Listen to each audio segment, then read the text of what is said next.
నమస్తే ఫ్రెండ్స్, మన లా ప్రోగ్రామ్కి స్వాగతం. ఇది దయచేసి ఈ వీడియో ఎవరికి ఎక్స్పర్ట్ కాదండి. ఇంకొకటి ఏంటంటే మా యొక్క వీడియోలో ఎలాంటి కట్టింగ్లు కానీ గ్రాఫిక్స్లు కానీ ఏమి ఉండవు. ఇది న్యాచురల్గా మేము చెప్పడం జరుగుతూ ఉంటుంది. ఈరోజు అతి ముఖ్యమైన అంశం ఏంటంటే ఎవరైనా సరే తిరిగి వివాహం చేసుకోవాలి అంటే డైవర్స్ పేపర్స్ ఏవైతే ఉన్నాయో అవి అవసరమా అని చాలామంది అడుగుతూ ఉన్నారు. ఒకటే చెప్తున్నా ఫ్రెండ్స్, గుర్తుపెట్టుకోండి, భారతదేశంలో హిందూ మతంలో ముఖ్యంగా ఏకపత్ని వ్రత్యాన్ని ప్రోత్సహిస్తుంది.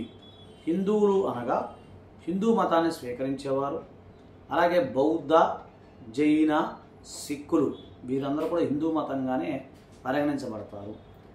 అలాగే హిందువులు కాని వారు ఎవరైనా కూడా, అంటే ఇది కేవలం ఈ చెప్పిన వారికి హిందూ మతంగా వస్తుంది. అంటే ముఖ్యంగా ముస్లిమ్స్ అలాంటి వారికి ఇది వర్తించదు. అలాగే జైన్స్ కూడా ఇది వర్తిస్తుంది, పార్సీ వారికి కూడా ఇది వర్తిస్తుంది. కాబట్టి దీని ప్రకారంగా చూసుకున్నట్లయితే భారతదేశంలో ఇద్దరు భార్యలు ఎవరైతే ఉన్నారో, అంటే బైగామి అంటాం, అంటే ఒకళ్ళ నుంచి ఇంకో భార్యను పెళ్లి చేసుకుంటాం అనేది నేరము. అది వచ్చేసరికి మీకు BNS 82 ప్రకారంగా అది నేరం అయ్యే అవకాశం ఉంది. ఓకేనా ఫ్రెండ్స్? తర్వాత ఎవరైనా సరే మీరు వివాహం చేసుకోవాలి అంటే మీకు డైవర్స్ అయి ఉండాలి. అలాగే బ్రతికి ఉన్న భార్య కానీ భర్త కానీ ఉండకూడదు. ఓకేనా ఫ్రెండ్స్? సో వీళ్ళు అది దానివల్ల ఉండదు.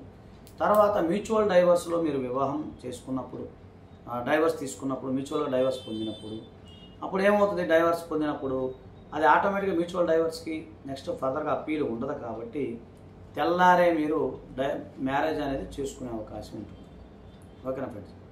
లేదు అలా కాదు, లేదని మీకు కంటెస్ట్ డైవర్స్కి అంటే కంటెస్ట్ డైవర్స్ అయిన తర్వాత కోర్టు వారు దాన్ని గమనించి దాన్ని విచారించి మీకు ఇస్తారు. ఇచ్చిన తర్వాత మీకు ఇచ్చిన డైవర్స్ డిగ్రీ కాపీ ఏదైతే ఉందో అది 90 days వరకు అప్పీల్ టైం ఉంటుంది. ఆ అప్పీల్ టైం అయిన తర్వాత మాత్రమే మీరు వివాహం చేసుకోవాల్సి ఉంటుంది. గుర్తుపెట్టుకోండి. అంతే తప్ప మీరు డైవర్స్ అయిపోయినాయి అని చెప్పి తెల్లారి, కంటెస్ట్ డైవర్స్ అయిపోయినాయని చెప్పి తెల్లారి మీరు మ్యారేజ్ చేసుకోవడానికి ఎలాంటి అవకాశం లేదు. ఇది చట్టంలో క్లియర్గా ఉంది. కాబట్టి ఎవరైనా సరే తిరిగి, అంటే గుర్తుపెట్టి రెండో వివాహమో లేదా ఫర్దర్గా మూడో వివాహాలు కూడా అయితేనేనండి. సో మూడో వివాహాలు చేసుకోవాలి అనుకున్నప్పుడు ఖచ్చితంగా డైవర్స్ ఏవైతే ఉన్నాయో అవి ఖచ్చితంగా మీరు పొంది ఉంటే దాని మీద బేస్ చేసుకొని మీరు తిరిగి మరలా వివాహం చేసుకునే అవకాశం ఉంటుంది. ఓకేనా ఫ్రెండ్స్? ఈ వీడియో కనుక మీకు నచ్చితే షేర్ చేయండి. అలాగే మీకు ఏదైనా అపాయింట్మెంట్ కావాలంటే మా నెంబర్ 9398259630 అనే నెంబర్కి మీరు కేవలం అపాయింట్మెంట్ కోసం ఫోన్ చేయండి. Thank you. నమస్తే. జై హింద్.